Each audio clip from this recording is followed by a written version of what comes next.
non-thermal as well, not heat related.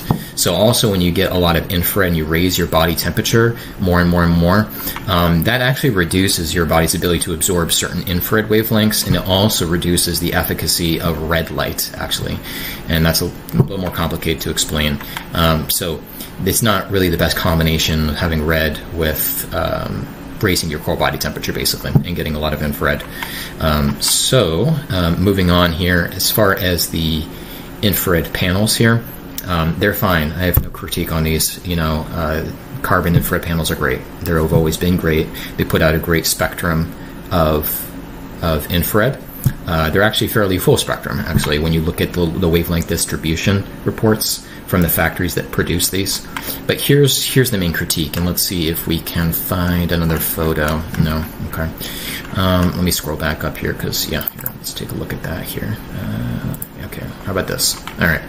So when you look at this, it becomes immediately obvious that if you're not stretching, or you're not basically like in a meditative mode, right, with absolutely no support back here, right, and your core strength is also really not good, and you don't mind sitting like this on a wood floor, for most people, and especially the type of people that usually want to get infrared saunas, it's going to be extremely uncomfortable, okay?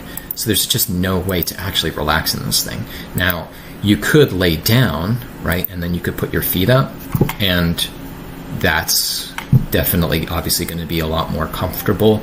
But if you lay down in this like this, you see the height of the panels and everything around there, you won't be getting as much of those infrared rays penetrating directly into your core body. All right, so laying down is not really ideal. If you lay down, it's going to be basically more of like a traditional sauna effect, where basically you're just in a hot room and hot ambient cabin temperature. Okay, so what would be the optimal way for her to get the most infrared benefits from the best emitters would be if she leaned up against the sidewall here. And obviously they're a little high up. It'd be nice if they're a little bit lower on the body. But basically if she leaned up against this, that would be the best way to use this particular sauna. But again, this whole sauna is like really not designed for that. What was designed for that is just your normal infrared sauna brands, where you have a bench and you have all these large carbon emitters in your backside and along your sides, and sometimes even in your front, and you get a lot of infrared rays going directly into your body. So basically just like your regular old carbon infrared sauna, right? That would be better designed to get the maximum exposure. But the way they set this sauna up, they're basically saying